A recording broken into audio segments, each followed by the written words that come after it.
গাজায় যুদ্ধবিরতি অবস্থার মধ্যেও খুলল বিশ্ববিদ্যালয়, শিক্ষার্থীরা ফিরছেন ক্লাসে।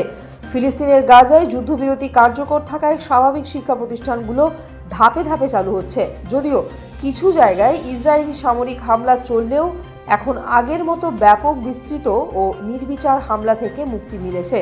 এর মধ্যে ইসলামিক ইউনিভার্সিটি অফ গাজা একটি গুরুত্বপূর্ণ উদ্যোগ নিয়ে সরাসরি ক্লাস শুরু করেছে, যেখানে শিক্ষার্থীরাও ফিরে আসতে শুরু করেছেন। গত শনিবার 2 বছরের পর প্রথমবারের মতো ইসলামিক ইউনিভার্সিটিতে সরাসরি ক্লাস শুরু হয়। ছাত্রছাত্রীরা বিশ্ববিদ্যালয় ক্যাম্পাসে এসে সশরীরে পড়াশোনা করার সুযোগ পেয়েছেন। বিগত 2 বছরে ইসরায়েলি হামলার কারণে বিশ্ববিদ্যালয় ক্যাম্পাসের অনেক ভবন ক্ষতিগ্রস্ত হয়েছিল। বিদ্যুৎ সরবরাহ বন্ধ ছিল এবং শিক্ষক ও শিক্ষার্থীদের অনেকেই বাস্তুচ্যুত হয়েছিলেন। এইসব কারণে সরাসরি ক্লাস নেওয়া সম্ভব হয়নি। যদিও স্বল্প পরিসরে অনলাইনে ক্লাস চালিয়ে যাওয়া হয়।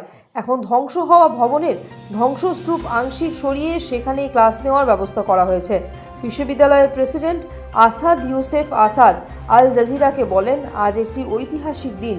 গণহত্যার ট্র্যাজেডি ও নৃশংসতার মধ্যে থেকে উঠে পড়ে আবারও সরাসরি পাঠদান শুরু করতে পেরে আমরা গর্বিত।